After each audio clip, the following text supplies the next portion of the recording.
Okay, welcome back. Before I actually jump into the material, I wanted to just put before you a journal that I edit. There are a number of our people are involved in it. It's called Teleos. It's a journal that promotes holistic Christian spirituality. We have had 3 years of journals printed. That's 6 issues. We do it twice a year.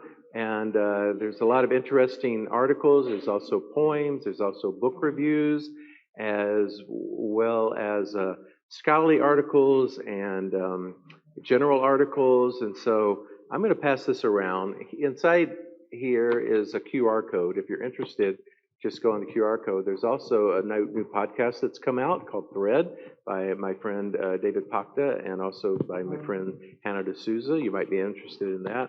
And so if I could just, you guys can just pass that around, take a look at that. And I think if you subscribe to it, it's something that you're really going to enjoy. Um, so, also during the break, I was asked about, well, what happened in Africa? What happened in Asia? What happened in South America? Because we've been talking about the Middle East, and we've been talking about Europe, and we've been talking about North America. And it's really a great question. And so I wanted to just mention that, like, what did the Protestant Reformation happen in these other countries as well? Well, not so much. And why are we focused on Europe and North America? Because that's where most of church history occurred. The Middle East, Rome, Constantinople in the East, and across Europe into the United States. So then what happened in South America with Christianity? What happened in India with Christianity? What happened in Africa with Christianity? Or Asia with Christianity? And the one word answer would be colonialism. Colonialism happened because for many of these countries, what happened was whatever country came to them and colonized them brought the Christian religion, whatever brand it would be, with them, and then basically put it on that country or that nation. The only exceptions to that would be early on, the Catholics did expand early to different nations. And so in the 3rd, 4th, and 6th centuries, the Catholics would go and they would expand and they would set up. That's why you have a number, and some would say that the western coast of India is very Catholic and very Christian. They would actually give that to Thomas, the Apostle Thomas, who traditionally is said to go over there and start churches. However, when you look across South America, you're going to see that South America, really, they're Catholic because of Spain and Portugal coming over. And when they came over to colonize, they also brought Catholicism with them. And you see in Africa, if you go to Central Africa, the Congo, the Belgians, or the country of Belgium colonized that. And so you're going to have Calvinists there. If you look at the western part of Africa, then you're going to see a number of Lutherans from Germany or England. You're going to see the Church of Anglican and Anglicans there. South Africa, you're going to see Anglicans there. And so you can actually, by looking at, okay, what is the main church here, you can kind of figure out which country colonized this part of Africa. It's just a sad part of history that is what has happened. But most of that happened after the Protestant Reformation. And so the Reformation actually didn't happen in those countries. The Reformation happened and then was taken to those countries and through colonization there. So that was a great question, and I just wanted to spend a little time answering that question for all of us, which illustrates the point that there's way too much to talk about today. But let's get on with the restoration, and then we're going to go to the history of the International Church of Christ in this next section that we have here. And I'll try to leave some time at the end for questions. And so we'll be moving through this pretty quickly. The restoration period began in the early 1800s and continued on into the 1900s. And notice the word restoration. Restoration is different from reformation. Reform means to reform the church. Restore means to restore the church, to get back to the original church of the New Testament. That's the idea of restore. It's interesting that the early restoration leaders did not think of the term restoration. They actually used the word reform. They were still reformers in their own minds. But then that tag was put on them because they had a little different blend, a little different slant on how they were going to go about reforming the church through actually getting into the New Testament and saying, we're trying to be the church of the Bible. We're trying to be the church of the New Testament. And so one of the main beginning points of the Restoration movement is the Cane Ridge Revival of 1801. As you had the Western expansion into Kentucky and across Tennessee, you also had people now instead of being in urban settings, now they're in rural settings. And now they're farmers and they're farming the land. My people in Tennessee came from Scotland, Kinnards. The Kinnards were in Scotland. They came out of Scotland in the 1700s with the Highland cleansing, in which many Scots were kicked off the land and their land was taken by English barons and English lords. And so they had to flee. They had to flee, then leave everything behind, and they came across and they landed in Maryland. They were actually a part of the First Continental Army in the United States. But then they came across Maryland, headed down south into North Carolina. Some settled in North Carolina. And then they headed across, they heard that there's free land in Tennessee. And so they go across the Cumberland Gap and, not so far from here. And they head over into Tennessee and they ended up settling in Middle Tennessee. And so my family was part of that Western expansion into this land here, into Tennessee. And with this Western expansion, you have farmers, you have more rural people, you have less urban people. And so there's the opportunity of having these meetings together, revival meetings. And in 1801, there was this Cane Ridge Revival, which was, many people would say, well, this was the beginning of the Second Great Awakening. First Great Awakening was, remember, with Jonathan Edwards and George Whitefield in the 1700s. Now it's the Second Great Awakening. And in the Second Great Awakening, what happened with the Cane Ridge Revival is people came there, they heard about it, and they came from all over. They came on horseback, they came in wagons, their whole family showed up. There were thousands and thousands of people that ended up being a part of this. In fact, the crowds that attended the revival are estimated between 50,000 and 100,000 people, that Cane Ridge Revival. And they came from thinly populated areas, but they just heard something was going on. And remember, they didn't have the television, they didn't have the internet, they didn't have entertainment like we have it today. And so you could say that they were looking for something to do. And they would kill for weeks. They actually, this one happened for weeks. And people would preach, and they would preach all day long, and they would preach into the night. And people became very emotional. This was an emotional revival. In fact, it said that people fainted, rolled over, got filled with the Spirit, even barked like a hound. It was called holy barking. Literally, it was called holy barking. But that salvation in the Calvinist mind, and many people were influenced by the Calvinists and came from a Calvinist background, was the beginning of this, finding out that they were part of the elect, was that emotional outburst that they felt at these types of revivals. And actually, one of the first leaders of the Restoration movement was influenced by these revival meetings and even by the Cane Ridge Revival in Kentucky, Cane Ridge, Kentucky.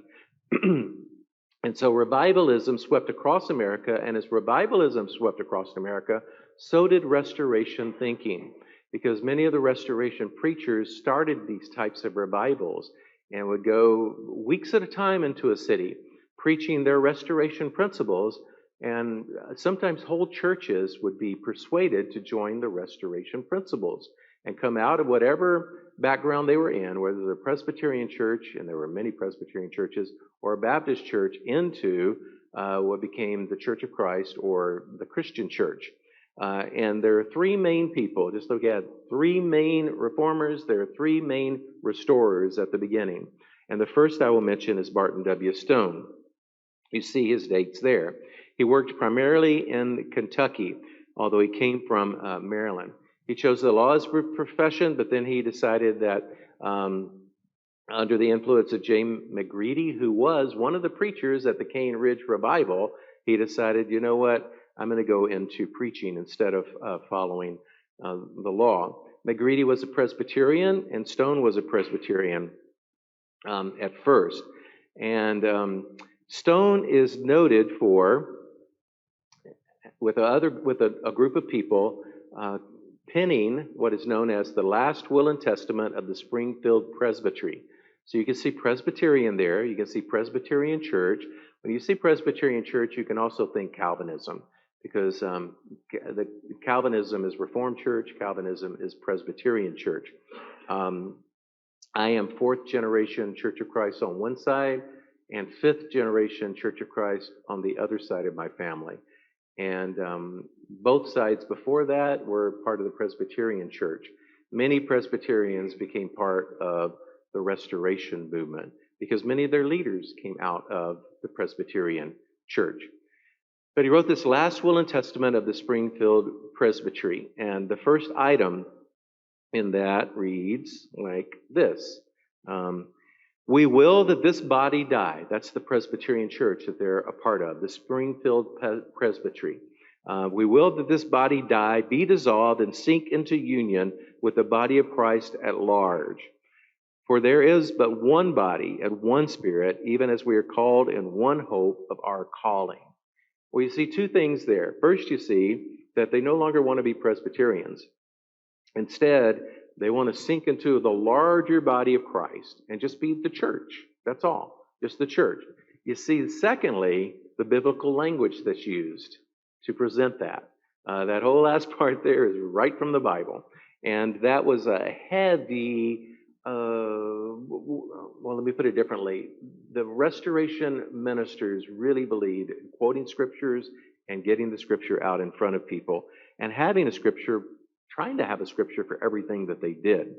Another thing that they did was, we will that our name of distinction with its reverent title be forgotten, and there be one Lord over God's heritage, and his name one. And so Barton W. Stone and the people that were with him decided, we don't want to be Presbyterian anymore. We just want to be God's church. We want to be a part of the larger church that God oversees, and Jesus is Lord. We're following God. We're not following people. We don't want to be a part of any heritage or tradition.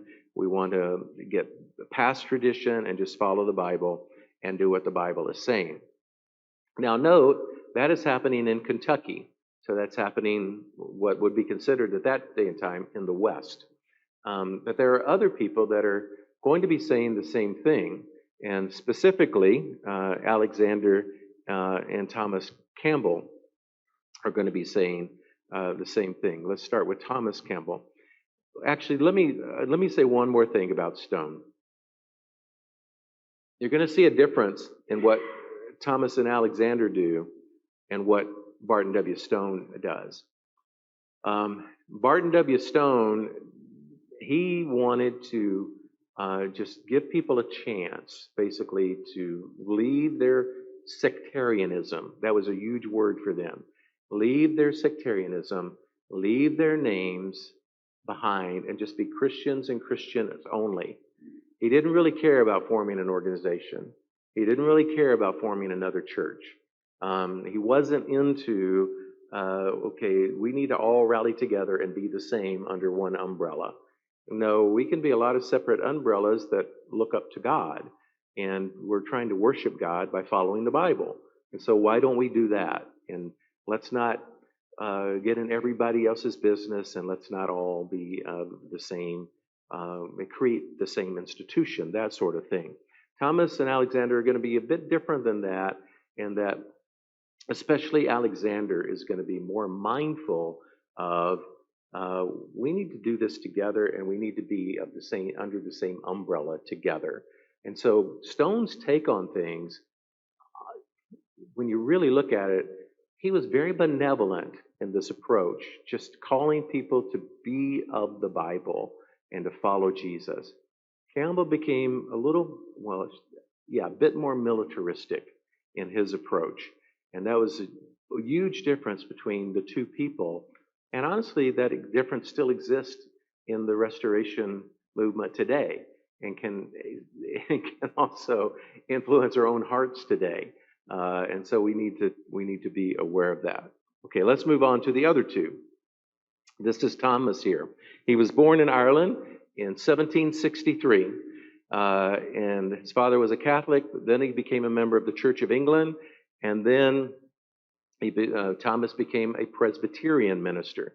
He ended up coming to the United States, and after he came to the United States, he began in Pennsylvania. Then he started moving a little west as well, into West Virginia and Virginia.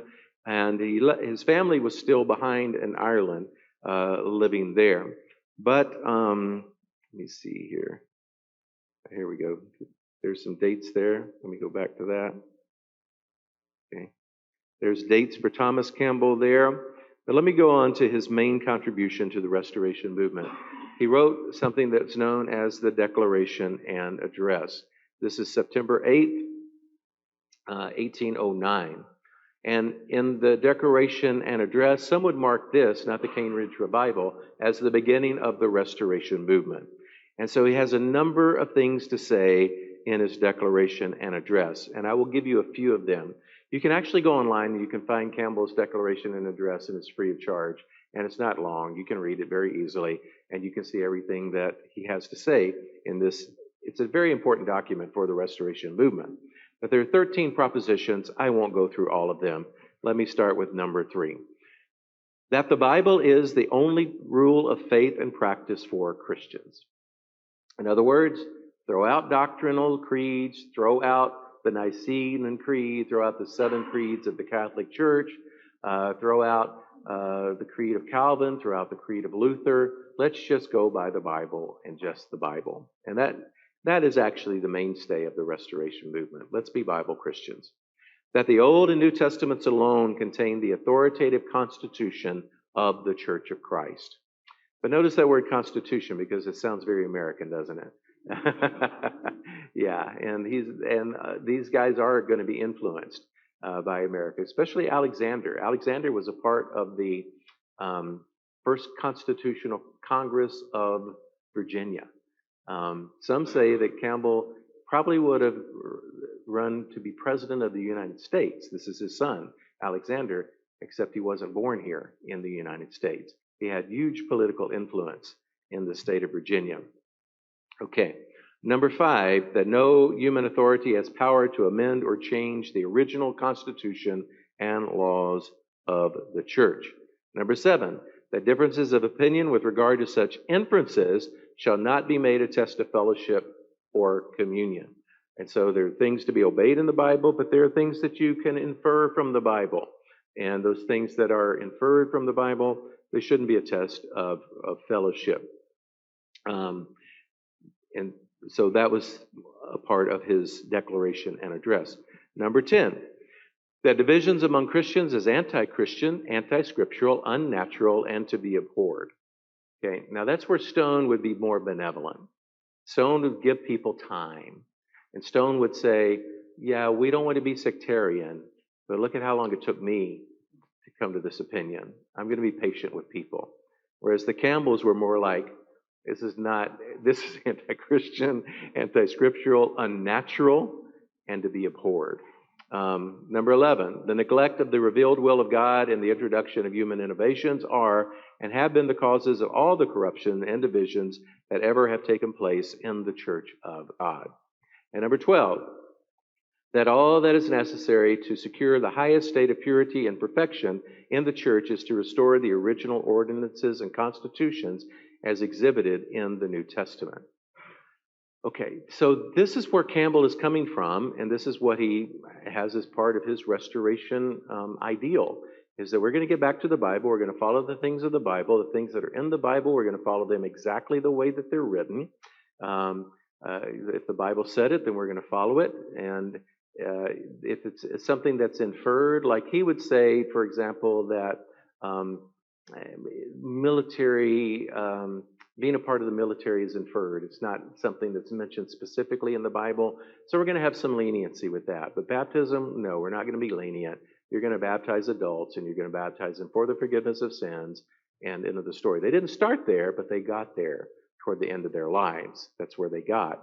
And so, again, stone wasn't of that ilk. He was made of a different fabric. And his idea was, we don't want to be sectarian, but you know what? We don't want to become sectarian by talking about the problems of sectarianism. Campbell, they were actually creating a sect themselves. They wouldn't see it that way, but that's what this does. And so it's just a different way, a different approach to things. He died, this is Thomas, 89 years of age in 1854 in Bethany, Virginia. He also said this in Declaration of an Address. For our desire, therefore, for ourselves and our brethren would be that rejecting human opinions and the inventions of men as of any authority or as having any place in the church of God, we might forever cease from farther contentions about such things, returning to and holding fast by the original standard, taking the divine word alone for our rule. Okay, so those of us that have now been through the years influenced by the International Church of Christ, we probably find some of this language similar to what we've been taught. The idea of following the Bible, the idea of following the Bible alone, the idea that if it's in the Bible, then we're going to do it. If it's not in the Bible, then we're not going to do it. Most of this language isn't our language. It's not something we invented. It's not something we came up with. It's language that's been handed down to us from the 1800s, and we need to recognize that. And so, in just accepting that language as this is going to be our language, actually, we need to understand that we've accepted the language of Campbell, and we've accepted a tradition that's been handed down to us. And we don't need to do that thoughtlessly. We need to think through it, okay? Are there patterns in the Bible that we really need to follow? Do we follow, what do we do with inferences, for example? That's a huge question. Campbell raises that question even in his literature. What do we do with those things? And what are the things that we feel like, this is the hill that I'm willing to die on, this hill right here. We have to think through these things. And these guys were trying to think through them in that time, even as they were writing this material. So I just encourage us as we look at you might not have heard of some of these restoration leaders. You might not have read their words, okay? You might not have ever read Declaration and Address. But I guarantee you've heard almost word for word some of the things that were said in it. Because you can't be a part of the Church of Christ or the ICOC without that having have happened. Because these are our roots. We're looking directly at our roots right now, okay? Alexander Campbell, he was a Presbyterian. There are his dates right there, 1788 to 1865. Notice that 1861 through 1865 were the years of the Civil War. He died during the last year of the Civil War, and the rise of what was going to occur with the Civil War was something that he had on his mind all the time. Born in Ireland, but he came over to the United States. He wrote a journal. Many of these guys, their thoughts were expressed through journals and through articles. Stone, Last Will and Testament. Campbell, Declaration and Address. Thomas Alexander was a tremendous writer. Had two main journals in his lifetime, the Christian Baptist. Notice the word Baptist there. At first, he went from Presbyterianism to being a Baptist and kept that title for a long, long time, and then became Church of Christ.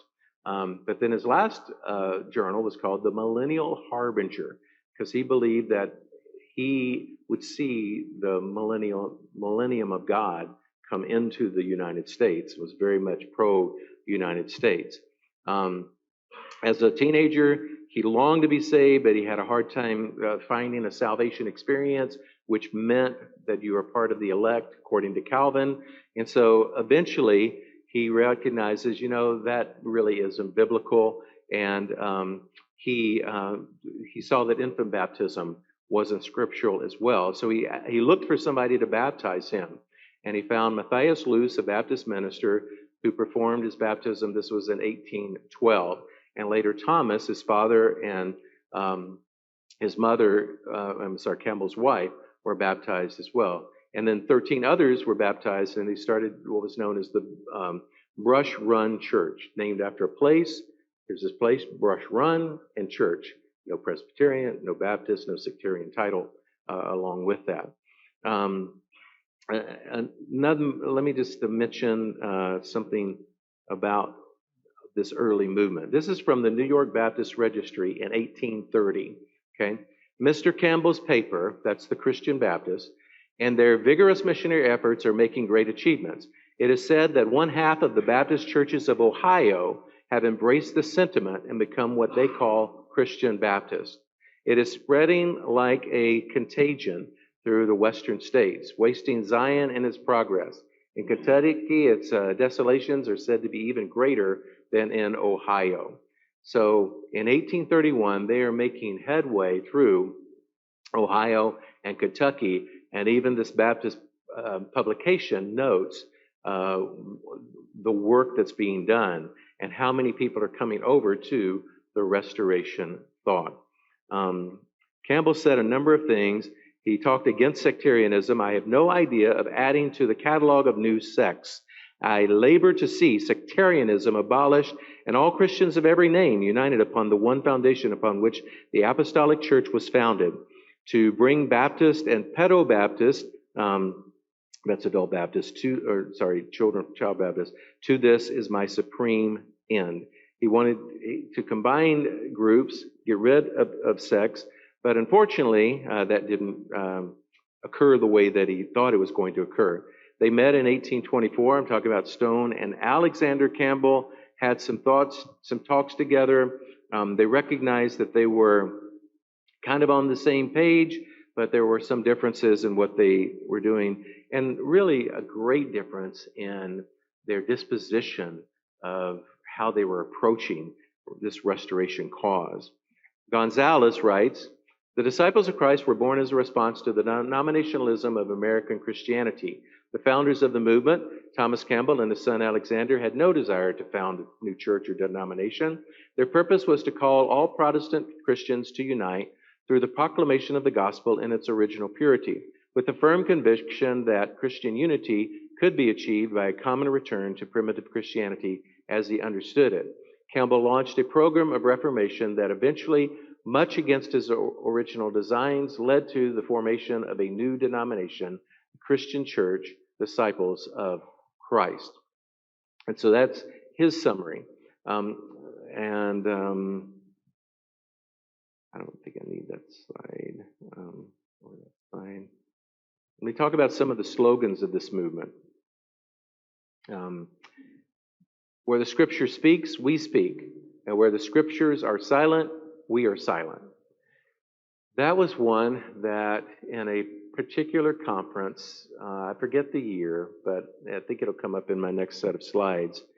Kit McKean did a speech on wine, women, and song. And he said, this has been the call of the restoration movement. Where the Scriptures speak, we speak, and where the Scriptures are silent, we are silent. And he said, we're going to change that. We're going to have a different way of interpreting other than that. And where you're going to change it to is where the Scriptures speak, we speak, and where the Scriptures are silent, we are allowed to speak. And thus doing things a little differently in the area specifically of wine, women, and song, including introducing instrumental music or instruments of music into our worship at that point. Until then, our movement of churches had been an a cappella movement up until that point, largely because, why? That our roots were a cappella. Our roots were no instruments because of this slogan right here. So these things that we're talking about now, these are our roots. In faith, unity, in opinion and methods, liberty, in all things, charity. And no book but the Bible, no creed but the Christ, no name but the divine name. Now, these things sound familiar. It's because these are our roots. And so some of these things have been repeated over the years, although you might not have known the original source for some of these statements. Eventually, tension grew in the movement between Stone and Campbell, and also between other leaders that came up, because usually what happens in movements, if you study movements, there's quite a bit of unity with the original founder. But then when the original founder dies, there's an upheaval and what's going to happen next. And then tension arises because of that. But there were a few things that created some tension in the Restoration movement. And we're going to look at a few of these right now. One is missionary societies. There was a decision by Campbell that the best way to evangelize the world, especially outside of the United States, was to have societies over particular areas. And then those societies would be in charge of getting the mission work out to those particular areas, where there's South America or Asia or Africa or wherever. Well, some people said, no, we can't do that, because that becomes a para-church organization. And it becomes outside the church, and it's also not in the Bible. And so we're not going to do that. And so some tension arose over that. But it was decided by a number of people in this Restoration movement, no, we're going to do this. We're going to have missionary societies. And Campbell was actually the president of the first society, even though he was not in great health at the time. Another big issue and big tension was instrumental music. And should we have music in the church or not? Now remember, this even goes back to Zwingli, who said we shouldn't have instruments of music in the 1500s, who locked up the organ of the church in Zurich. So this is not a new thing to say this, but they basically said there's scripture for this. For example, they would say you are to sing and make music or melody in your hearts, and the only instrument you could use is the harp. Not a guitar, not a piano, just the harp. Or they would say things like, the only instances of any instruments being played in the New Testament are in 1 Corinthians 13, where it talks about love there, which isn't worship, and in heaven, in Revelation. And we're not in heaven yet. And so since there's a silence there, we shouldn't add it to the worship, since it's silent there. Well, tension grew, especially between the churches of Christ and the Christian church, which is more along the side of Barton W. Stone. Church of Christ was more southern and with Alexander. But there was tension that arose there. Another tension was the Civil War that was coming upon these churches. Campbell really saw the Civil War coming. He saw the states about to separate. And he felt like, oh, no, this can't happen. This can't happen, because it's going to hurt the movement. It's going to hurt what we've been building if this happens. So he tried to appease both sides in his teaching. But you can't talk about this period of time without talking about slavery, and without talking about the Civil War, and without talking about the lines being drawn on those, on slavery and on the Civil War. And it happened in all the churches. Why is there a Southern Baptist convention today? Because the Southern Baptists decided, you know what, we're going to go with the South. And we're not going to oppose slavery. Stone inherited slaves, and then he freed them. And then he started preaching against slavery. Campbell, he didn't own slaves. He never owned slaves, but he wouldn't preach against slavery. And the reason he said he wouldn't preach against slavery is because of separation of church and state. That's the reason. But also in his mind is, we have to keep these states together, because this is about the church. And this is about the church staying strong and the church being one. And so we have to keep these states together. And so he wouldn't preach against slavery.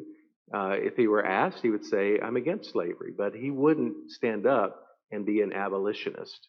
Um, and therefore, many of the churches of Christ took that position and kept that position throughout the Civil War and went with the South. And you'll see that. And if you look historically at kind of where the dividing line is between independent Christian churches and churches of Christ, it kind of happens on that line, Mason-Dixon line, and kind of happens across Tennessee. And so in Kentucky, you have a lot of independent Christian churches. In Ohio, you have independent Christian churches. In Tennessee, we have a lot of churches of Christ. In Alabama, churches of Christ, because they divided over the slavery issue. And those are our roots. We need to understand that. Our roots are part of slavery. Our roots are part of racism. They just are. And we shouldn't have a blind eye about that. And we should understand that Jim Crow laws were enforced in the Church of Christ for decades. And that even in the Church of Christ today, if you really take a look at the church that I grew up in Columbia, Tennessee, race is still a part of that church. There's a black Church of Christ that meets on the other side of town, and there are 5 big white churches of Christ, all white churches of Christ, that meet in Columbia, Tennessee. When I went to church camp, we invited all of the white churches of Christ, 50 of them in Murray County, to be a part of the Murray Christian camp. We did not invite the black Church of Christ to be a part of it. Those are our roots. And if you don't think some of those roots continue on into the ICOC, then I would just say take a closer look. Because your roots are going to impact and influence who you are, where you are in life, part of your identity. They just do that. And this is history. And if we aren't willing to investigate our history, then we're not willing to learn lessons from history. It shouldn't surprise us, some of the things that have happened in our churches when it comes to race over recent years with the murder of George Floyd, when we understand some of the history of our churches. Back not just in the middle 1800s and in 1861 through 65, but afterwards and into the Jim Crow eras in the 1920s and 30s and 40s and 50s, and even continues on in the Church of Christ today, which is our parent. That's where we came from directly, really, the Church of Christ. And so I bring that up. It's a difficult topic for me. I mean, I am a person of privilege. I know that. And it's a difficult topic for me to talk about race. But if we don't talk about it, and if I don't bring it up as a teacher, then I feel like I'm not talking about justice. And God is a God of justice. These are things that we need to discuss as a church. And so the Civil War impacted the Church of Christ, led to actually a split between the Christian church and the churches of Christ. When you walked in, and instrumental music plays into this, when you walked into a Church of Christ, let's say it's 1871, okay, right after the Civil War.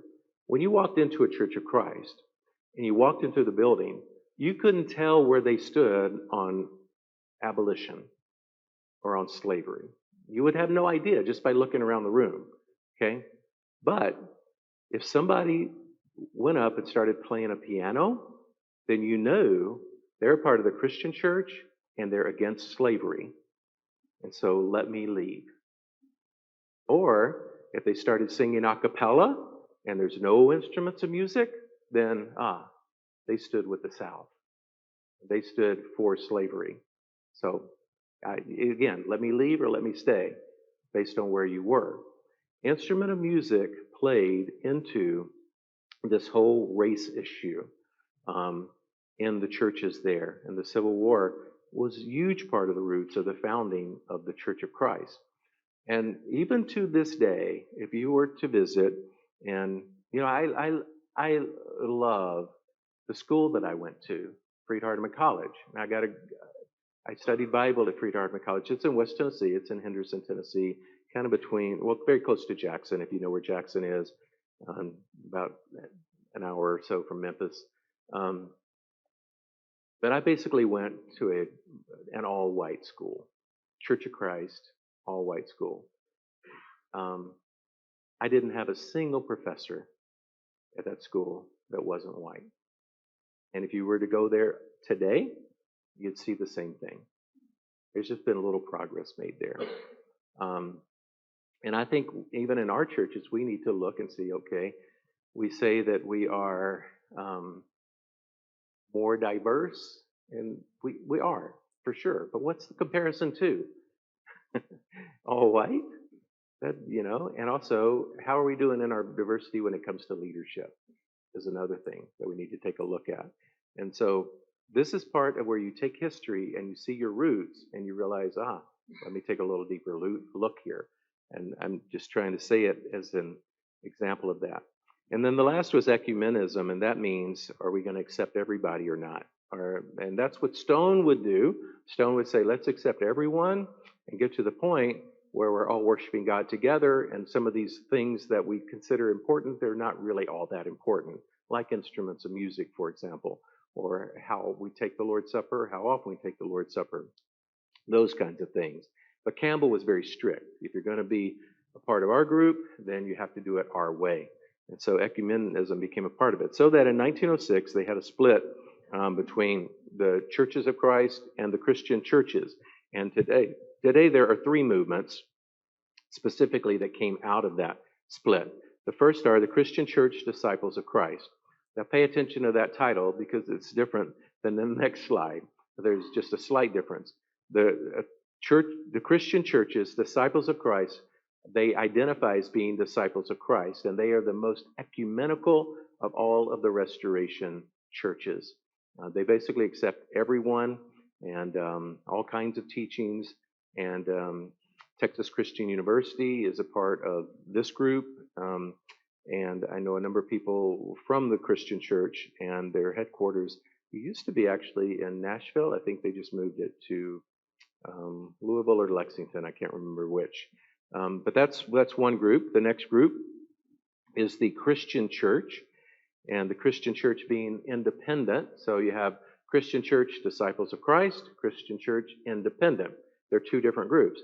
Christian church independent is more conservative than the Disciples of Christ, more sectarian than the Disciples of Christ, less ecumenical than the Disciples of Christ. But they have, I feel like, that we are very close akin to the Christian church. Sometimes I feel like we're more akin to the Christian church than we are to the Church of Christ, because of some of the, I don't know, for example, instrumental music. I mean, they never gave up instrumental music, that kind of thing. I actually have taught for years. I'm no longer an adjunct there, but I was an adjunct with Lincoln Christian University. Lincoln Christian University is a part of the Christian church, independent. And then there's the Church of Christ. It's the largest of the three, actually, and it has no headquarters, famously. It has no headquarters, and there's a great deal of autonomy between the churches there.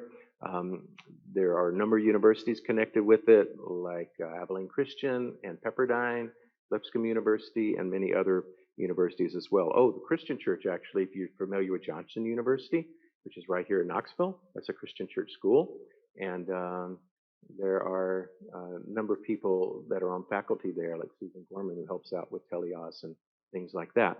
And so we have relationships, those of us that are teachers anyway, with people that are in the Christian church. So we're going to move on now, and then I'll try to save some questions for the end here. We're going to look at this last section, Restoration Renewed, the 50s through today, really.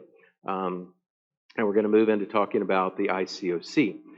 Okay, let me give you a little context here. This is from 1960, April 30th, 1960, in the Associated Press. It wrote this about the Churches of Christ.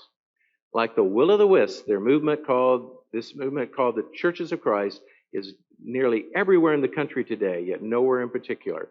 It has no headquarters, it has no denominational officials, it has no policy-making authority, it has no systematic connections at all. Its only links are strictly spiritual. The movement, although shunning any overall planning or structure, has spread like grass seed on a prairie wind. By best figures available, its membership has more than doubled in 10 years. Oh, good. 10 years, up from 814,000 to 1,750,000. So, yeah, doubling in 10 years. This put it in 11th place among major Protestant bodies in America. The point I want to make there is when you look in the 50s, the Churches of Christ were one of the fastest growing churches, if not the fastest growing church in the United States. It was growing along the lines of where the Mormon church was growing, just spreading.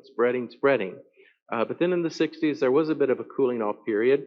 And you know, this happens. This happens all the time. If you study movements, that's what happens with movements. They start out fast, and then they tend to solidify. They become institutions, and the institutions become monuments. And so movements become monuments. That was happening in the Church of Christ. But also it was happening in the Church of Christ. After this cooling off movement, there was also a revolution going on in the religious world. If you know the 60s, then you know, I don't know if you've seen that movie, The Jesus Revolution. It's a pretty good movie, and it's about this time. And actually, that's the roots of the ICOC, or the discipling movement, if you want to call it that, was the Jesus Revolution. And so in the late 60s, there was a Jesus Revolution that was going on that led into what ultimately would become the International Church of Christ. And so, here it is, the Jesus Revolution there. So this is what we're going to be talking about now, some of the roots of the International Church of Christ, directly talking about that, and talking a little bit about our history here. I do want to mention there might be some triggers for you with this. So consider this a trigger warning, because many of us, I've been in the International Church of Christ since before it was an International Church of Christ, when it was just a discipling movement.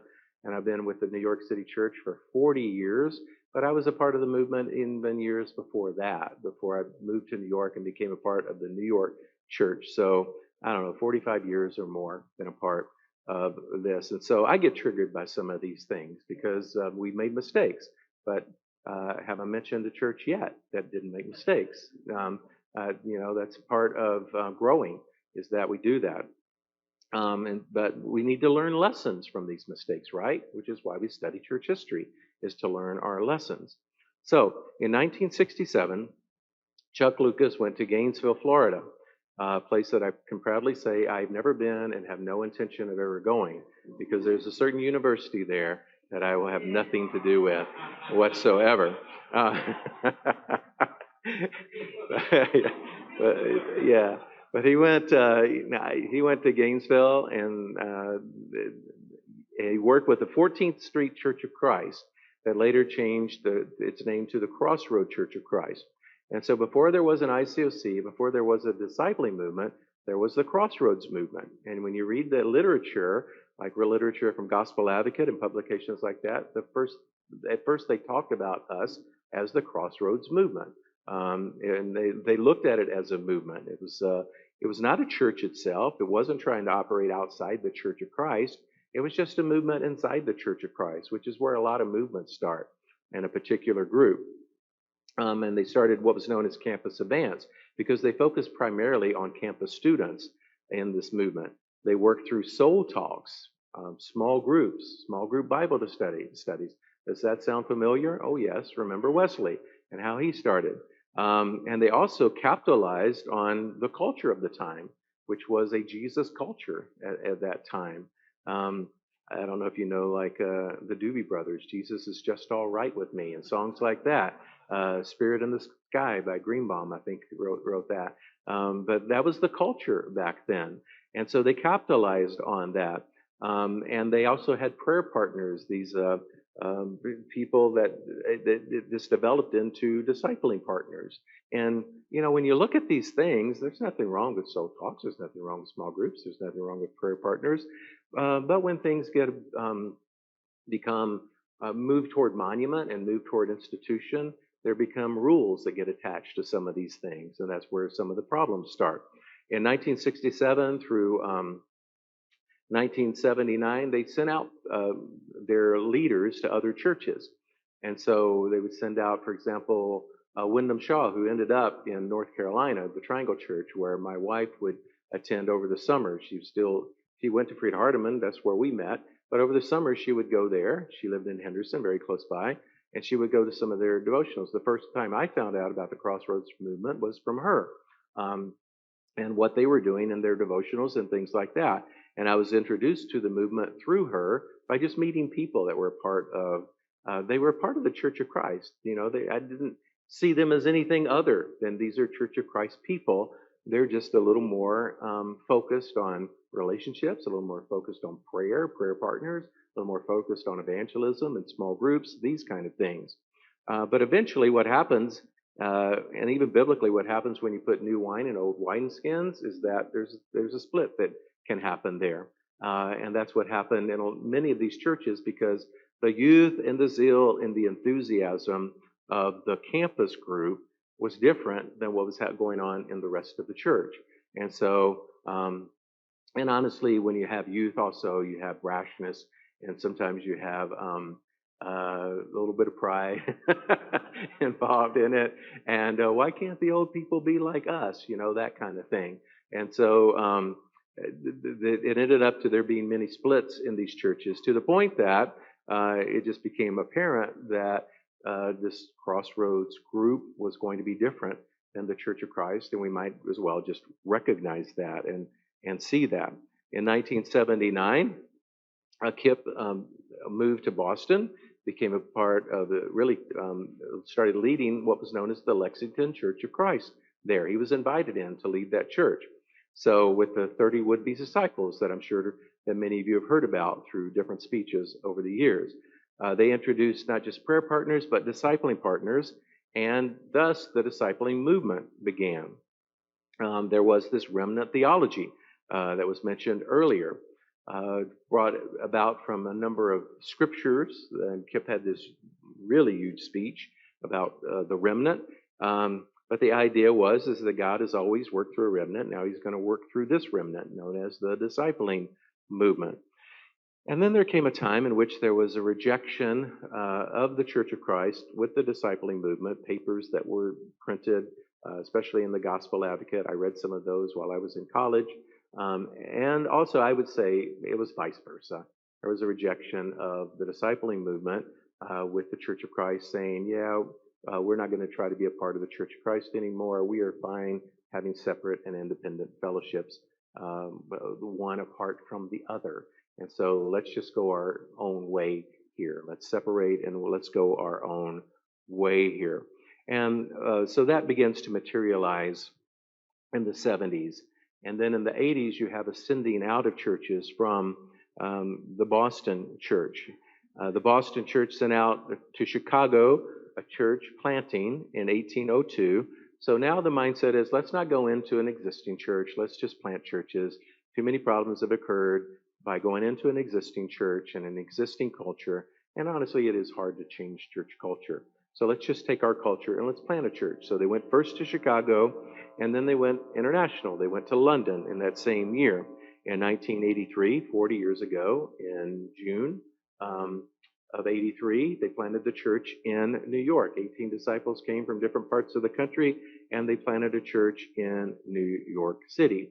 And then after that, there were a number of church plantings that went out from Boston. And then some of the other churches, like London, got involved in planting churches. And to the point that it became apparent that if we're really going to structure this in a way that's manageable, then we don't need for New York to be sending churches to India if London's going to be sending churches to India. I wanted to go to India. That's why I moved to New York. My wife and I, we wanted to plant a church in India. That's my fondness for Mother Teresa and wanting to meet Mother Teresa so badly. I had studied her in seminary and was really enamored with her work, and so I eventually wanted to go and build a church in India. But there came a time in which London had already planted, or Boston actually planted Bombay, then London was going to plant, and it became apparent, well, London is more geared towards India. Look at the number of Indians that are already part of the church in London versus New York, and so let's give India and there became a restructuring like that. So New York became a part of work in Africa and in the Caribbean. London became a part of the Commonwealth including Australia, India, places like that. I think Boston had the Middle East. And so there became this restructuring, and the restructuring eventually became the world sectors with the various world sector leaders that were over these world sectors. And this was to try to make sure that the countries that were within those world sectors, for example, Africa, that they were taken care of. And as a teacher, I went to Africa many, many times to teach various lessons in Africa. And I fell in love with Africa. And, the love that I had for India, it just became now a love for Africa. And I'm so thankful for all the opportunities of being able to teach the church there. And so we had these world sectors and world sector leaders that came about in 1988, 1989, and that time. Then in 1990, the McKeans, they moved to LA to initiate what they literally call a super church. The idea was based on the mega church movement. If you're familiar with that idea of the mega church movement, like the Saddleback Church, Warren's Church in California, or Willow Creek and Hybels Church in Chicago. That was the idea, mega churches. And then the idea came about with one church, one city, because why do we need all these churches that exist? Like my little hometown of Columbia, Tennessee, 5 major white churches, a black church, an independent Church of Christ, what we might call anti-Church of Christ, 50 in my home county. There's actually history of why that happened, and it's not all bad, especially 50 churches in the county, because people couldn't travel very far in the 1800s to get to church on Sunday. And so they started a church right down the pasture, literally, from them. And all the families came together to meet in that one church. And thus you have the church that I preached at when I was in college, the Arkland Church of Christ, was established that way. That's not a bad thing. But this idea of a super church in the 1990s, in 1990 also, Bombay was planted, and the one suitcase challenge for everyone that went on the mission team to Bombay. The reason I bring up the one suitcase challenge is, okay, there were some things that were happening, and they were happening fast, but there was a radical nature to this call to be a missionary. And this one, going on a mission team and taking one suitcase, that was huge that's a challenging thing to do. And so we had some committed people that were willing to do that. I went over to a conference there because, I wanted to do India. I wanted to go to New Delhi. Actually, I wanted to go to Calcutta, but that's a long story. And it's such a sad story. I will not talk about it right now. But I went over there and I was at the first conference with these people, and the idea of them being there and having arrived with only one suitcase and selling everything else they own. Wow, that was amazing. In 1991, there was a great effort to help the poor around the world with Hope Worldwide, and an initiative that we want to help people around the world, and that to me was an important thing. And then there was a renaming of the group in 1992, the International Church of Christ. It was actually coined by John Bond at Fuller Theological Seminary, the International Church of Christ. And in 1992, actually in Time magazine, it said this, called the movement one of the world's fastest growing and most innovative bands of Bible thumpers that had grown into a global empire of 103 congregations from California to Cairo with a total Sunday attendance of 50,000 people. Richard Hughes, who's a church historian. He's actually the scholar in residence at Lipscomb University over in Nashville. 3 years later, by 1995, the ICOC boasted 19 congregations around the world with a membership of over 1,000 per congregation. The church in Los Angeles, California had an average Sunday attendance of 10,000 people, which he recognizes, hey, that's pretty amazing that happened.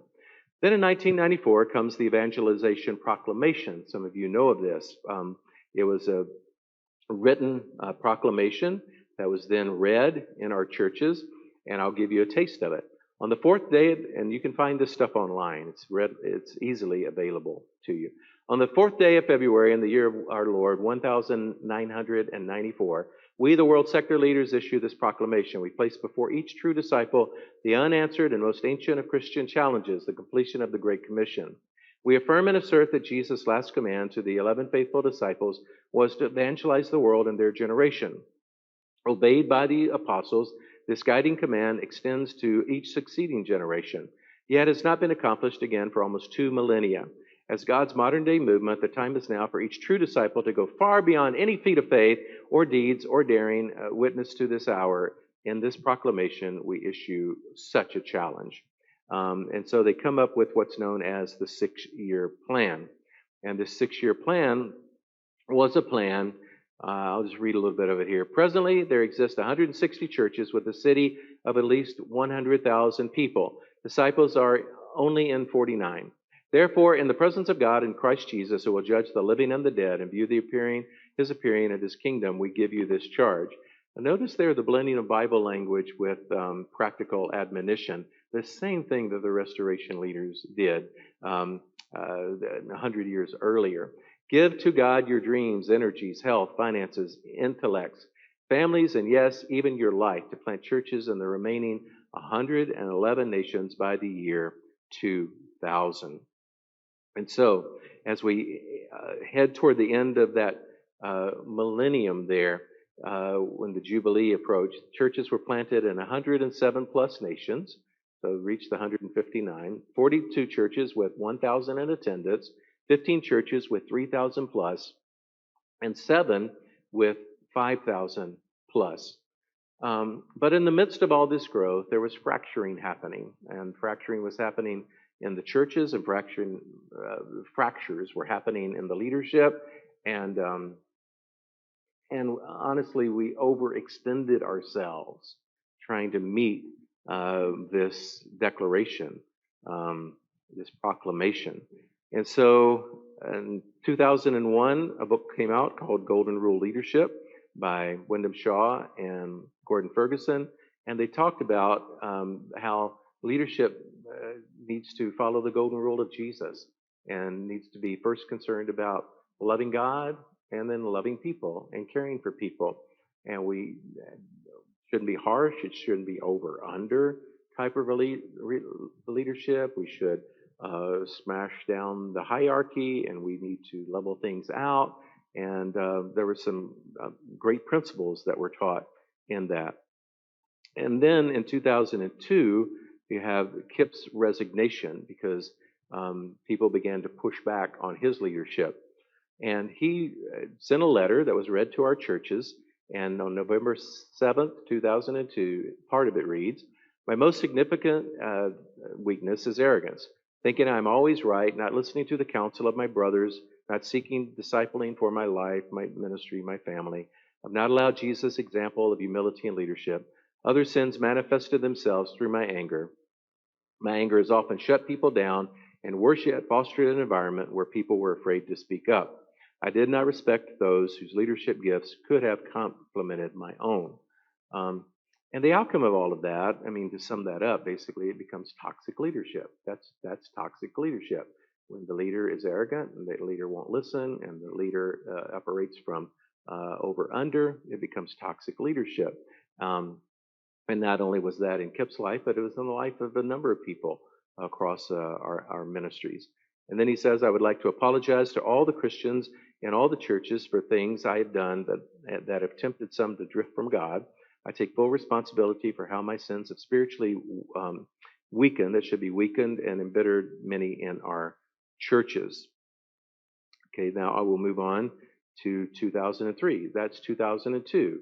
In February of the next year, the Henry Crete letter is released. And if you know this letter, and again, you can go online, you can follow it. It's entitled Honest to God, Revolution Through Repentance and Freedom in Christ.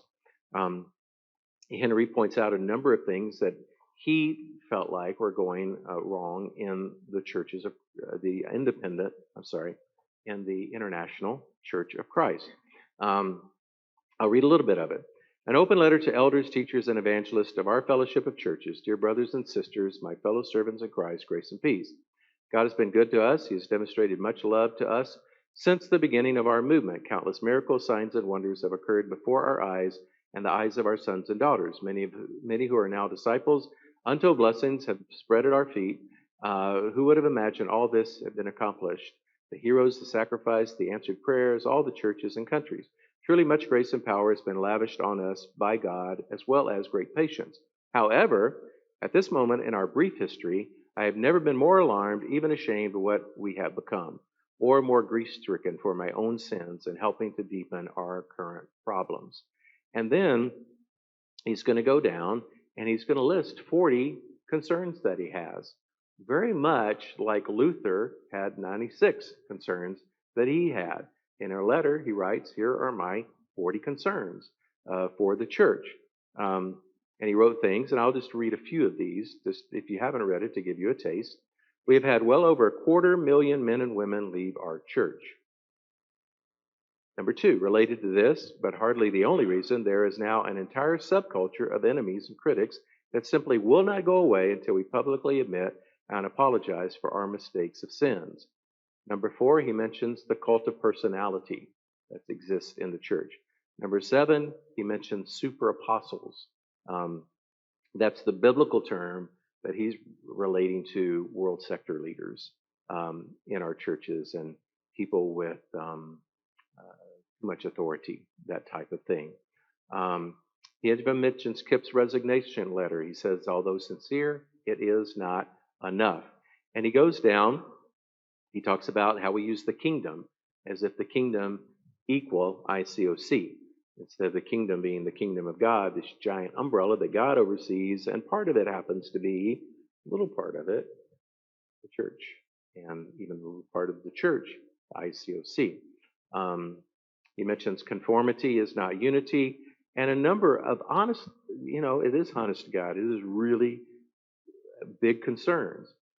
The upshot of that was that many people decided we're going to leave. We're going to leave the church. Others said we're going to talk about it, and if we can talk about it and work it out, we'll stay. But there were open forums in many of our churches, and many of the churches, numbers of people left, dozens of people left, as a result of the Henry Crete letter. But it also initiated a time of repentance in the church. I mean, we had to look at ourselves and inspect ourselves. And so 2002, 2003, there was a time of repentance. Some of the things that came out of this was a time of evaluation. And so we saw some of the things that had happened that were positive. And even Henry mentioned some of these things in his letter. We had a commitment as being disciples. We were evangelistic. We were innovative. We were global. We were a global movement, still are. And there was a compassion for the poor with the rise of Hope Worldwide. But there were negative things that were there. The over-under discipling that even Gordon and Wyndham mentioned in Golden Rule Leadership. There were a number of young leaders, and unfortunately, young leaders sometimes make young leader mistakes. That is bound to happen. This idea of one true church, or the church equaling the kingdom. I never taught that. A number of people never taught that, never believed it, never taught it, but it was a part of the culture. There was a pressure. I felt it in the ministry all the time, a pressure to baptize, a pressure to meet people, a pressure to be evangelistic. And many did leave the church. The numbers aren't wrong. And we were exclusive and sectarian in the way that we approached the world around us and approached other churches. And so from that, we're talking about years now down the road. We're going 4 years down the road. there was a unity proposal that was developed by some people. It's interesting. Raccoon John Smith, the name I have not mentioned, who was he succeeded Alexander Campbell as being one of the leaders of the Restoration Movement, maybe the leader of the Restoration Movement after Alexander Campbell. Raccoon John Smith had his own unity proposal after Campbell died because things were fracturing all apart, and he had a unity proposal. And without knowing it, our people came up with a unity proposal, brand new idea. No, most of this stuff is not new. It's happened before. And when I found out about it, I said, you guys might want to go back and read the unity proposal by Raccoon John Smith. There might be some good things that you can learn there. And also, there were things that I read the original one. I said, guys, this is out of whack here. You have some stuff on dating, and you mentioned that before you talk about the sovereignty of God. You might want to put sovereignty of God above that and move the other one down. And I said, and you probably want to have some historians read it because they know more about this stuff, and they actually have read other documents like this. And so it was sent out to different historians before it was actually released. I'll read you a little bit. You can go online and you can find it. It's what you're going to do the rest of the day, right? You're going to be online, beautiful day outside. I am online reading these documents. The purpose of the following paper is to affirm and enhance the unity of the family of churches known since 1992 as the International Churches of Christ. In early September of 2005, during a forum organized by the 2005 International Leadership Conference coordinators in Seattle, we as a group of 9 brothers were elected by ballot to serve a unity proposal group. Basically what they did, they came up with a plan for us to try to stay together as a church. And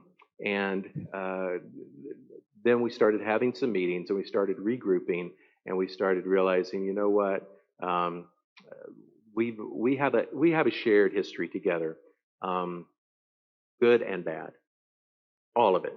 But let's own the bad, let's improve on the good, and let's just not give up the many, many years that we've had together, because there's more to be done, and we can help more people. And so that's what this proposal was all about, this cooperation proposal. I'll mention a couple more things, and then we'll open up for your questions. In 2006, Kip McKean started his Sold Out Disciples movement, also known as the International Christian Church. So what does Kip do? He's been the International Church of Christ. I know what. Let's tag on to the other part of the Restoration movement, the Christian Church. I don't know how they felt about that. I imagine they didn't feel great about that. And now we are the International Christian Church, the Sold Out Disciples movement. And so he starts a movement himself.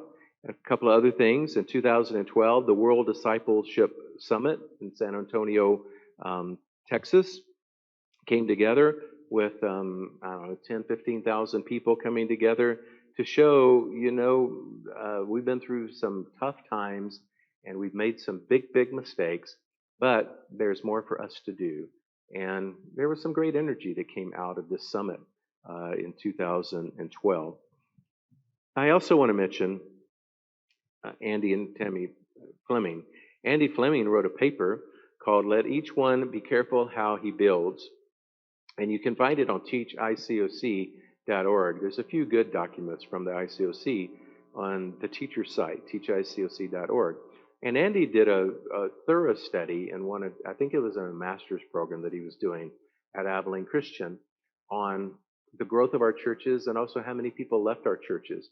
And what he found out, and I'll just give you the synopsis of what he discovered, is that a lot of the things that I'm talking about that happened with Kip McKean resigning, 92, Henry Creed's letter, 93, it looks like the early 90s were the time that, just to use an image, that the train got off the tracks, early 90s. But what Andy does, he goes back into the 80s and he said, nope, we were losing people in the 80s. People were leaving by the hundreds in the 80s. And the structure that we tried to build through the evangelization proclamation could not be sustained. We overextended ourselves by doing that. We were not raising up the leaders, the young leaders that needed to be raised up. We overextended ourselves financially. We put people out in the field and just kind of left them out in the field. And so things were falling off in the mid 80s. And he tracks all that with the numbers, and he shows the numbers um, of people leaving the church and the lack of growth. And he's got a whole chart where they're in the 60s and in the 70s, there's growth, growth, growth. In the 80s, there's still growth. And, there are churches being planted around the world. But then all of a sudden, there's a downturn, and then the downturn just goes into a slide, and then the slide continues into the 90s. And so this is what historians do, and this is why history is good, because it helps us to see that some of the things that we think, oh, this didn't happen until then, no, there were other things that happened before this. Let's pay attention to those things as well, and not just the big implosion movement or moment, but let's pay attention to these other things as well. And other things that happened, like recently, the Bible and Gender papers that have been released from the teachers group, and then Helios. We had a great conference on Let Justice Roll a couple of years back, and even Fred Gray, the lawyer for Dr. King and the Civil Rights Movement, was a part of that, and I feel like that was a good thing. So some good things are happening. But let me just mention a few concluding things, and then we'll open it up. Conclusions from the lessons from church history. God and His Spirit start revivals. Sometimes we can try to prompt them, but ultimately God and His Spirit start them. The Bible is the ultimate authority, and it must be interpreted properly. Just to say the Bible is the ultimate authority isn't enough. We have to look at how we're interpreting it. And the church needs to stay out of politics. That has caused many problems throughout the centuries. Cooperation among congregations is a healthy thing because you can get more done. And the times in which there's isolation between congregations, less things get done. Church history shows that. The clergy, laity, and over-under systems are not healthy, and we need to watch out for that. And also never assume that we have arrived. There's always much more to be learned. And I would just ask, what have you learned, even in the time that we've had together? So be teachable, be open, let's not be sectarian, and let's learn from other groups. Let's learn from our own group and our own history. I'll stop there and I'll open it up for whatever questions you might have.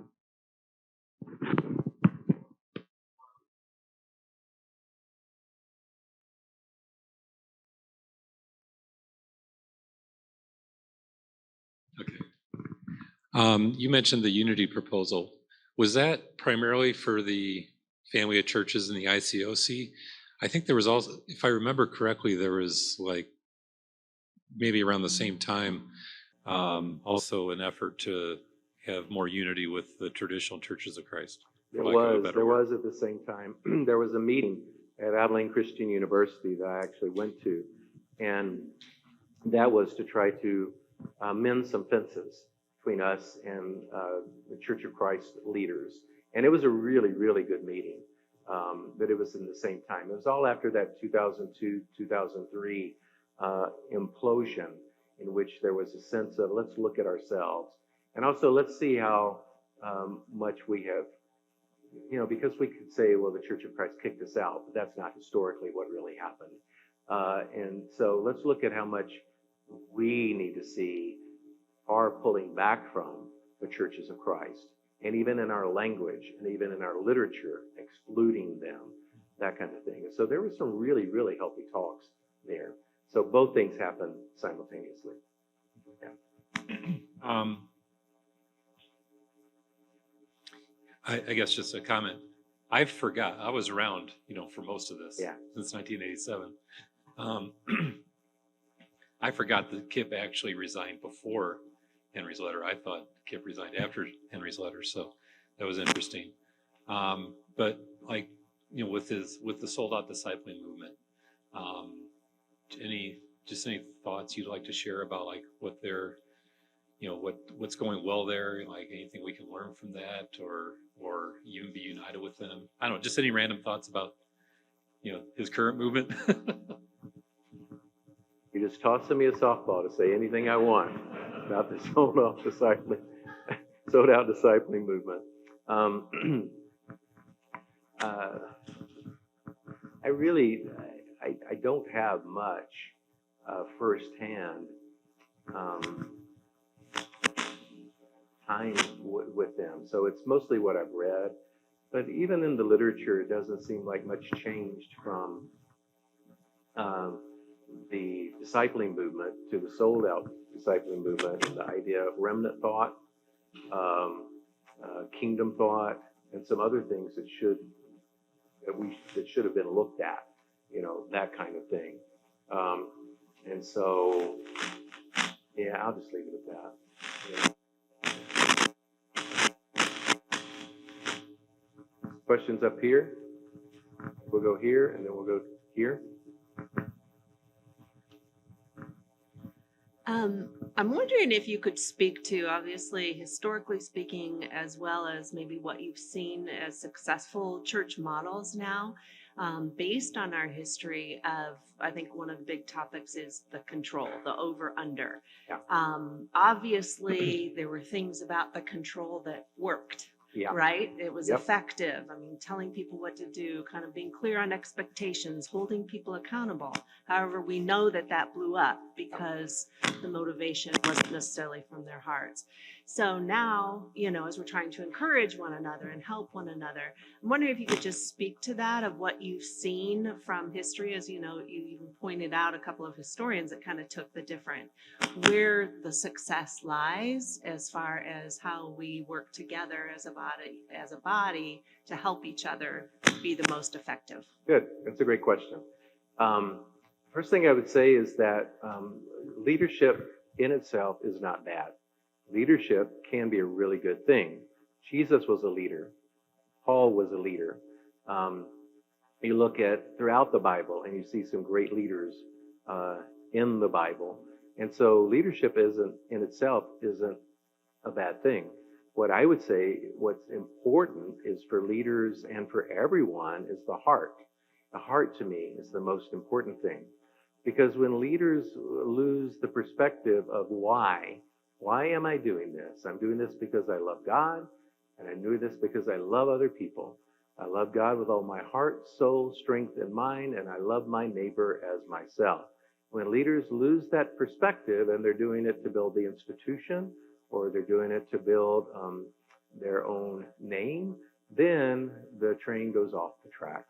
But it's also true of followers. It's true of members of the church.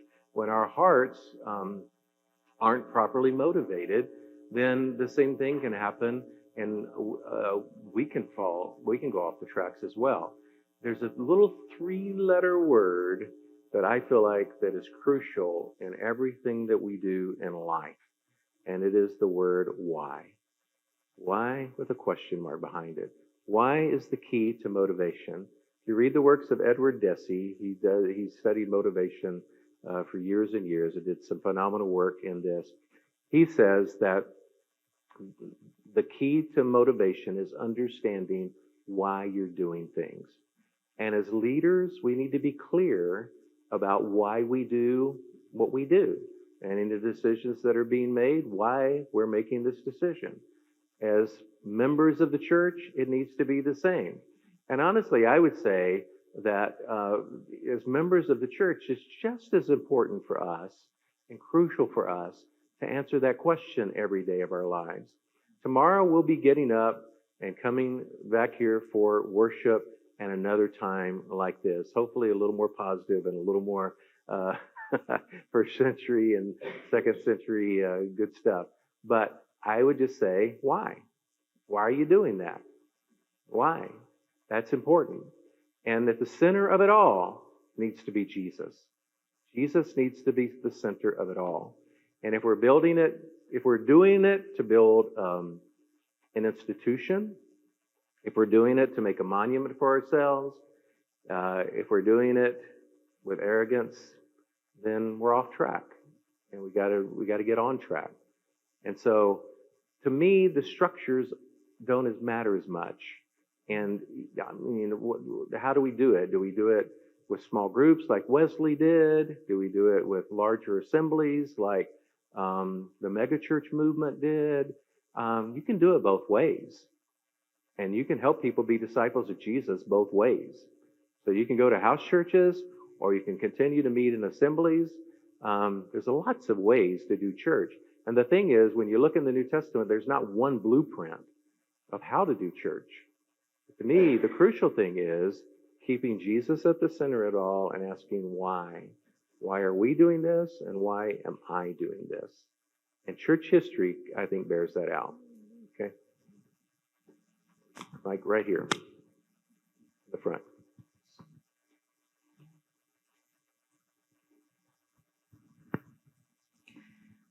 First, I just want to say thank you. This has been really, really engaging and helpful. I appreciate it. My question is for number 3 up there. It says the church needs to stay out of politics. Immediately when I read that, I thought about the Church of Christ during the Civil War. You said they said we need to stay with the South, essentially. But I mean, it's easy for us to look at it historically and see, oh, that's probably wasn't the best decision. But I can imagine some of them were saying, well, we just need to stay out of politics, because that was a very political, firebomb thing. And so how do we, as a church and as individuals, navigate what is a really contentious time right now, when, we need to stay out of politics, essentially, but what's political is really going to have implications, I think, for historical purposes. Great question. And let me change the wording of it. The church as an institution shouldn't be married to the state. That's what I meant by that. In other words, the church and the state should not be the same thing. And when that has happened historically, it's always been a bad thing for the people, both the people that are Christians and for non-Christians that end up getting crushed by a Christian state. So that's what I meant by that. It's impossible, and I'll just say this is my opinion here. My opinion is it's impossible for a Christian to not be a political animal, because we are all political animals. That's just the nature of society. It's the nature when you study sociology. We all think politically. We do, because politic means body, and we are part of a body of people. Even if you go off into a monastery, one of the things that happens in a monastery is another person joins you, and you're no longer one. You have to get along with somebody, and and it's always interesting to see when that happens. And so, I, as a person that lives in the United States, I can have my opinions politically, and I'm going to have my opinions politically. And so I think the idea I'm trying to bring up is Christian nationalism, for example. When you have Christian nationalism that thinks that the U.S. government is a Christian government, it doesn't exist as a Christian government. And honestly, the founding fathers didn't want it to. And so it never really will, even though Christian nationalists would like for that to happen. But that's a whole other day and a whole other discussion. You're right. In the coming elections, we got a lot to work through as the body of Christ. We got a lot to work through as a people, because we're going to come at this from different perspectives and different opinions, and we have to love each other through it all. And what I saw happen at the last couple of elections, and also what I saw happen with the murder of George Floyd and the aftermath of that, and the realization that some people had that, you know what, I've been on the sideline too long, I need to go out and march, and I need to be a part of this movement, then I have no problem with that, because we live in a country in which protest is allowed. And if you're going to do it and be a Christian about it, I don't have a problem with it. Some of you might disagree. That's fine. That's your opinion. Stating my opinion right now. I stated that to a group in Africa once. A guy asked me, he said, can we go out and protest? And I said, well, yeah, you can go out and protest. There's nothing in the Bible that keeps you from protesting. As long as you're a Christian and you do it, and um, you know, Jesus protested. Jesus literally protested the sacrificial system that had become corrupt in the temple, and he overthrew the money changers. That was a literal protest that Jesus did. Jesus protested the temple at that point, which was the holiest institution in the land.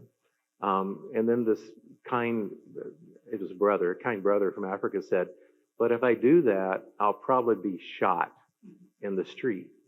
And I said, okay, I take it back. Do not protest. Okay? I forgot where I was. Okay? In the United States, it's not likely that's going to happen. Here, it's very likely that that could happen. And so you're right. Be careful.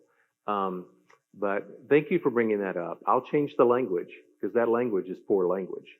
What I really mean was the state and the church should not become a Christian state. Every time that's happened in church, in the history of the church, it's a bad thing. Thank you. Okay, we got one here, and then maybe two more in the back, and then we'll dismiss for the day. I'm sure there's a question in here. As I've absorbed this, and I think about unity and Jesus' call for unity, and but I think about, you know, our family of churches and where we are and where we've come from. I remember as a young college student having a conversation with an elder at the Church of Christ I grew up in.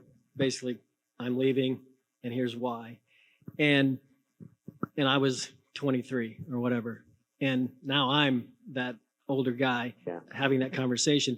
And here in our own church, like locally, but you know, family-wise, there is a from youth, which I was that youth at one point, and the idealism and the passion and the desire, and most of us are now, you know, it's the Gen Xers are the old folks now.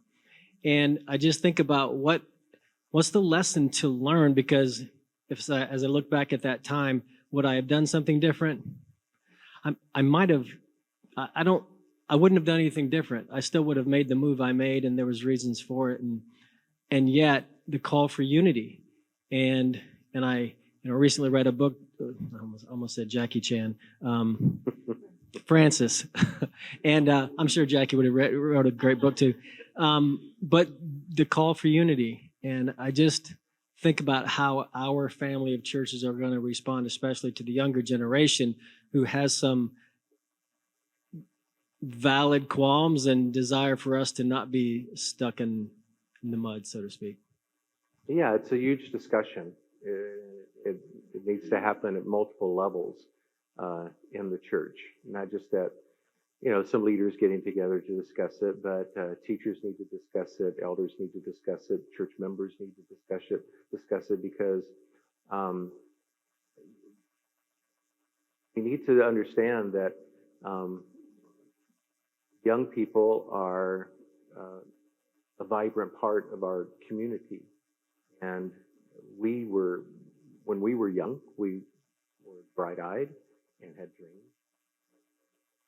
And we need to figure out, okay, how can we help them to achieve their dreams? Next issue of Teleos, we actually did a whole conference this past February on Gen Z, and the whole journal is going to be dedicated to looking at Gen Z. And many people that study Gen Zers contributed to that, including, I don't know if you know the works of David Kinnard, but he's the head of the Barna Group. He spoke and contributed an article to it as well. And so it is being discussed, but it has to be discussed on multiple levels. And I don't, you know, to me, I look back and I think that the key is going to be love. It always is, right? The key is love. We have to listen. We have to try to understand. We have to love each other. We have to recognize that there are differences, and there are always going to be differences. But we love each other because of who Jesus is. And so, yeah, love is something that's really important there. So, We had a couple more back here, I think.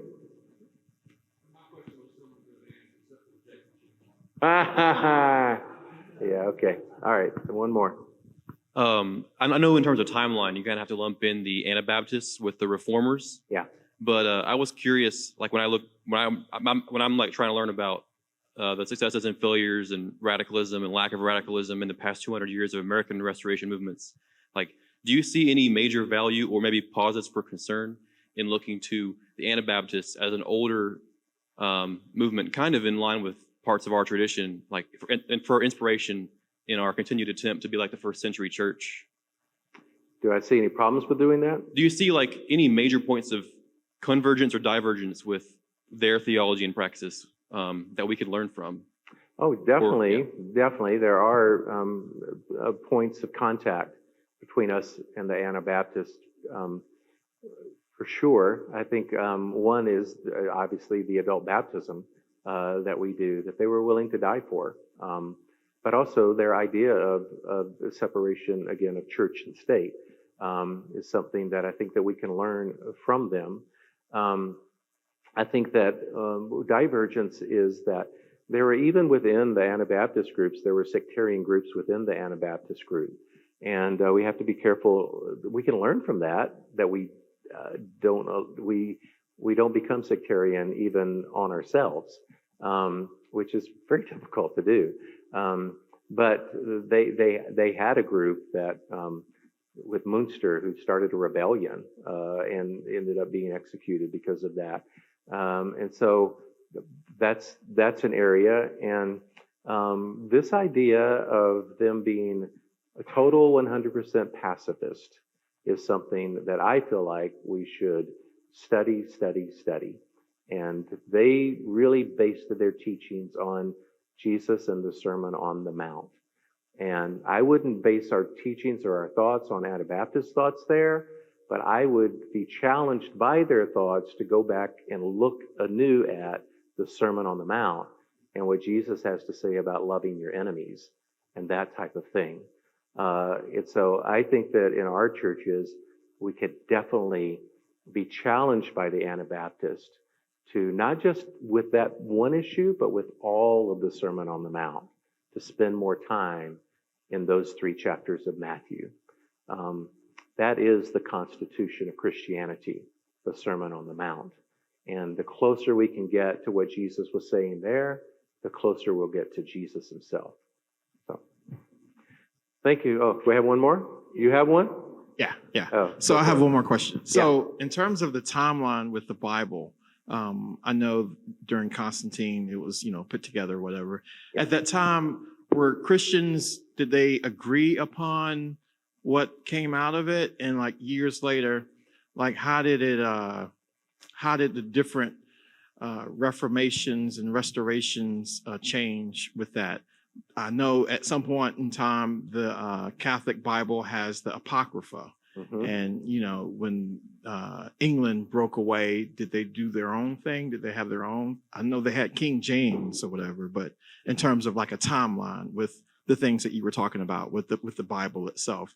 And I know the printing press really made it take off, but with Martin Luther thesis, did it become more acceptable in the Christian realm for the Bible to be accessible to everyone?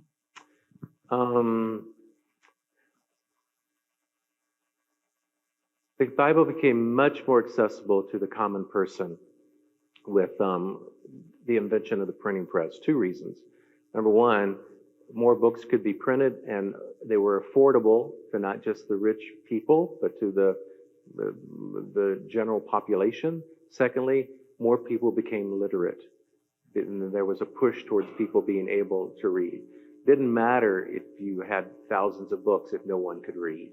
And so literacy was huge as well. That's why John Knox pushed for literacy in Scotland. He felt like our people are going to remain uneducated and unlearned, and it doesn't matter how many books we print until they're able to read the books. And so both of those things, the printing press and the rise of literacy, enabled people to read the Bible more. Things like the Apocrypha was a very late development in Catholicism, like in the 1800s. We think of it as, just immediately being accepted And mainly it was accepted because there's a little part in there that describes purgatory. It's just a real little, I think it's in the book of Jubilee, and it's like one verse, but they needed that. And so in one of their councils, it's kind of like in Congress, you push things through Congress, and they just pushed it through at one point. But it really wasn't a part of their reading for centuries and centuries. And so, but the Bible itself, it was handed down by word of mouth in the early church, and I think was memorized by a lot of people in the early church because there wasn't a high literacy rate there either. But when you get to Constantine and councils, they kept the control of the Bible within the leadership of the Catholic Church, and not basically regular people working regular jobs didn't have any that. They weren't afforded the Bible to be able to read themselves. So I hope that helps. Thanks, everyone. Have a great rest of the day.